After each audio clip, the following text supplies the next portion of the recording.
vous accueillir chez vous. Bonjour. À présent, le journal.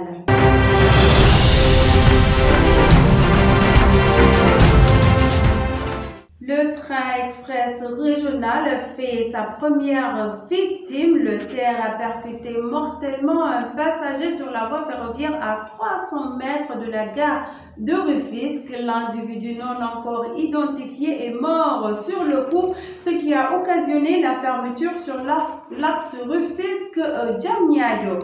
Le lancement des travaux de la ligne ferroviaire Dakar-Tambacounda est le nouveau défi du gouvernement dans le secteur du transport. La suite des travaux déterminera la reprise du transport ferroviaire entre les deux régions citées via la Cité du Rail. Le président Macky Sall est l'hôte de la région de Thiès depuis hier dans le cadre du Conseil des ministres décentralisé, et dans son agenda figure également le lancement de la réhabilitation de la voie ferroviaire, entre autres.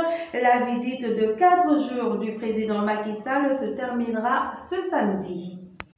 L'État du Sénégal et la Banque africaine de développement ont signé des accords de financement de la phase 1 du programme national de développement intégré de l'élevage au Sénégal et du projet de construction de l'autoroute Dakar-Tivaouane-Saint-Louis. Une annonce faite par le ministère de l'Économie, du Plan et de la Coopération, ceci dans le but d'améliorer la compétitivité et les opportunités d'emploi en augmentant la productivité animale, la transformation et la mise en marché des produits animaux.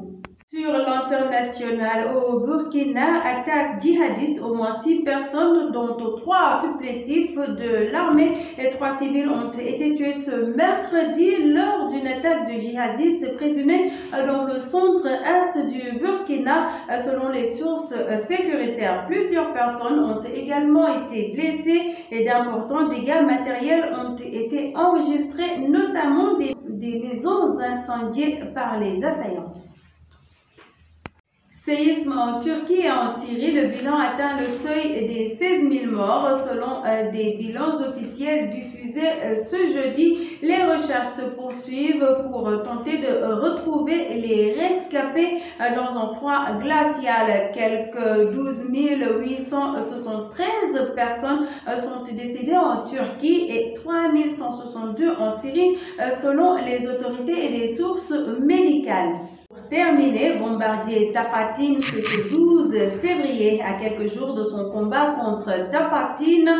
Le B52 lance des avertissements à son futur adversaire comme quoi il y aura de la bagarre comme dans leur précédent combat tenu en 2012 où il y avait beaucoup de sang. C'était lors de son traditionnel open press d'avant-combat tenu au stade Caroline Faye de Bourg que Bombardier a promis de la lutte pure et de battre son adversaire Tapha-Tine de manière claire et nette. Mesdames et messieurs, voilà, c'est ce qui met un terme à cette édition. Merci de nous avoir suivis. Merci également de votre fidélité.